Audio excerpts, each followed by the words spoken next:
Assalamualaikum warahmatullahi wabarakatuh. Kita lanjutkan materi ke-12 ini tentang supply chain management.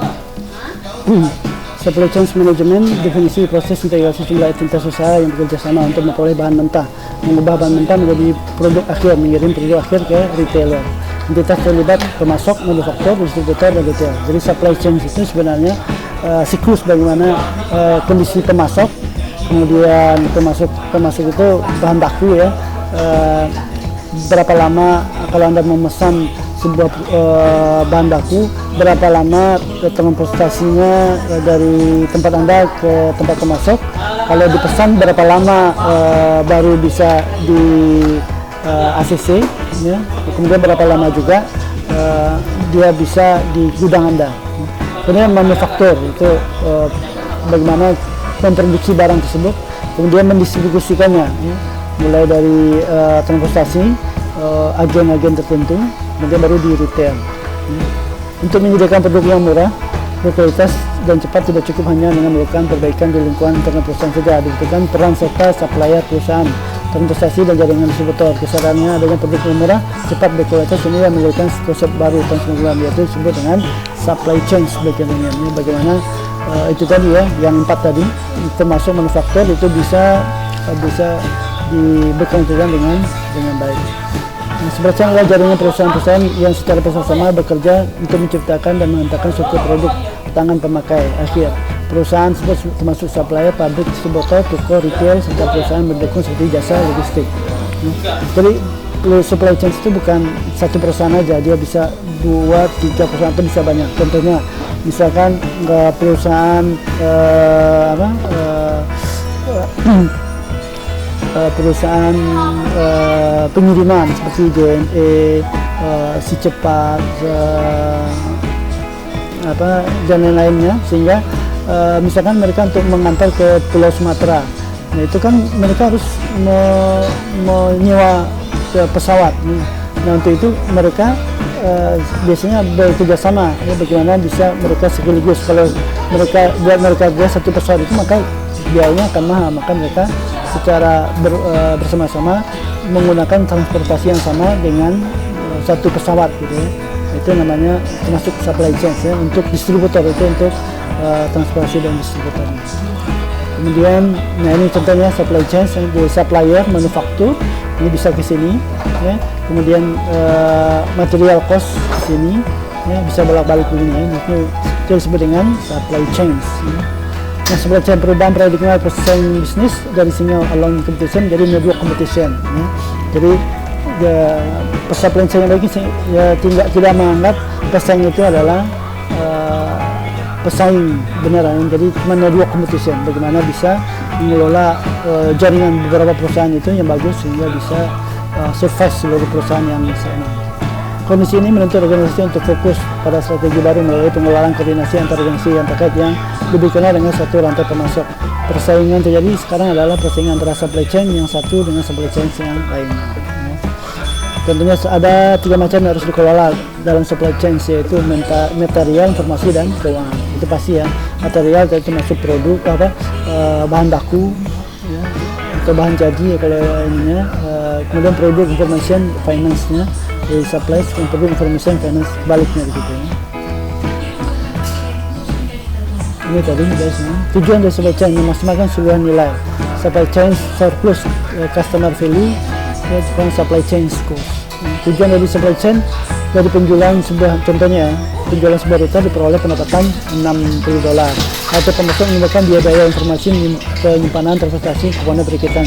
Keuntungan rata-rata pemasok adalah 60 dikurang dengan jumlah biaya. Nah, keuntungan rantai pasok serta laba dibagikan semua tahap rantai pasok. Keberhasilan diukur rantai pasok, bukan keuntungan pada individu. Nah, ini sekarang dengan teknologi sekarang ini jumlah biayanya bisa dipangkas ke distributor misalkan.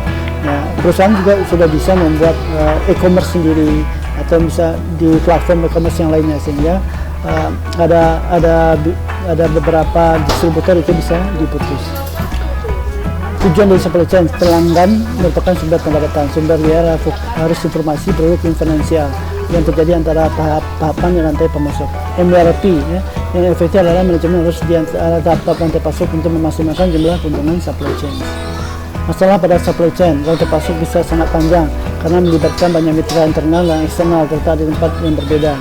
Bahan dan informasi harus mengalir di antara beberapa entitas. Proses transfer ini bisa lambat dan rawan kesalahan, terutama ketika ditangani secara manual. Perusahaan dapat meningkatkan peramalan permintaan mereka dengan menggunakan teknologi informasi. Masalah pada supply chain, kurangnya infrastruktur logistik menimbulkan ketidakpastian waktu pengiriman. Masalah kualitas bahan dan komponen dapat berkontribusi untuk kekurangan dalam rantai pasok. Perusahaan e-commerce ini cenderung memiliki lebih banyak permasalahan rantai pasokan karena mereka tidak memiliki infrastruktur logistik untuk bisa melakukan logistik eksternal. Tentang mengelola supply chain, kompleksitas supply chain, adanya kompleksitas yang dilakukan internal perusahaan maupun eksternal perusahaan, kompleksitas dalam pembayaran, budaya dan bahasa. Contohnya bagaimana? Jadi di perusahaan itu pasti ada. Kalau lebih perusahaan manufaktur itu ini prosesnya cukup kompleks.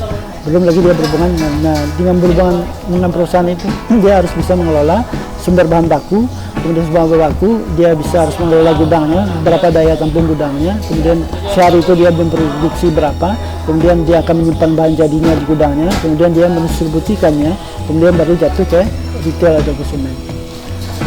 Tentang mengelola supply chain, contoh kompleksitas internal antar bagian, marketing seiring buat kesepakatan dengan pelanggan tanpa mencek secara baik kemampuan produksi sehingga jadi perubahan cara produksi secara tidak.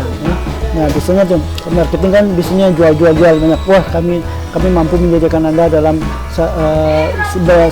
sebulan ini sekian ton, ya. Padahal perusahaan memproduksinya belum sanggup, ya. Makanya harus digunakan, maka biasanya mereka harus bekerja lembur dan sebagainya.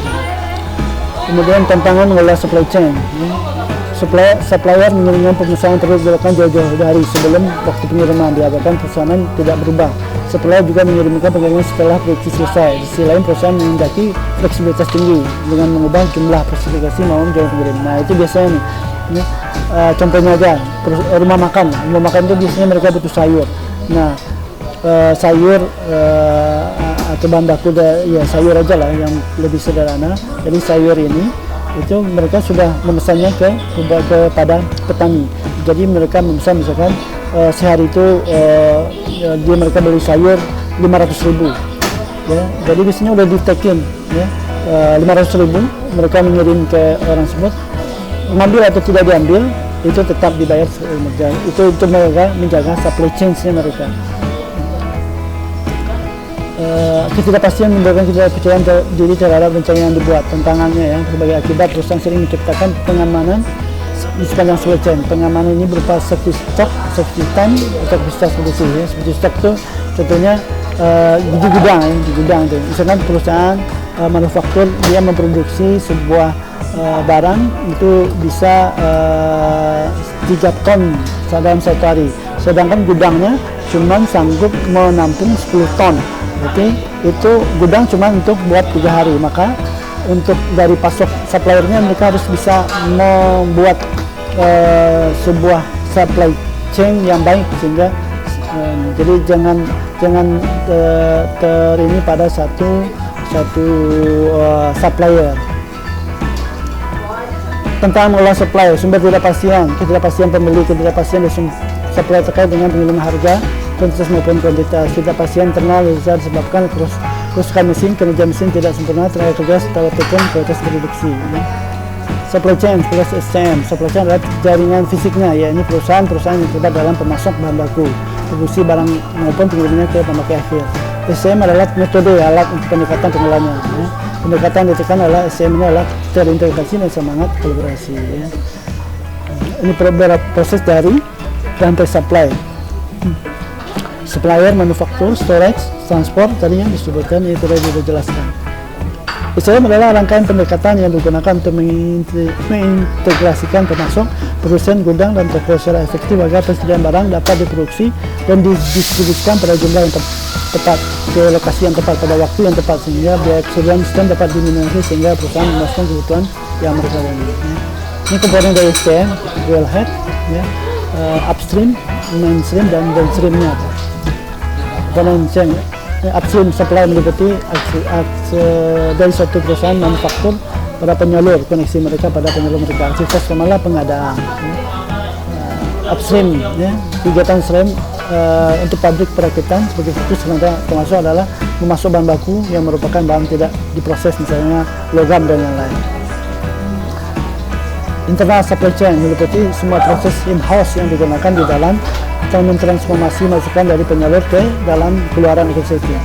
Kemudian aktivitas utama adalah manajemen produksi, pabrikasi, dan pengendalian persediaan. Yang downstreamnya meliputi aktivitas yang merupakan pengiriman produk pada pelanggan akhir. Aktivitas diarahkan pada distribusi, investasi, penggudangan after sales. Cakupan dari SDM merancang produk baru, mendapatkan bahan baku, merencanakan produksi dan persediaan, melakukan produksi dan melakukan pengiriman. Ini cakupan SDM pengembangan produk, pengadaan, perencanaan, dan pengendalian produksi dan distribusi. Ini sering sudah dibahas. Ini contoh-contoh yang mungkin itu dulu pertemuan ke-12 ini. Assalamualaikum warahmatullahi wabarakatuh.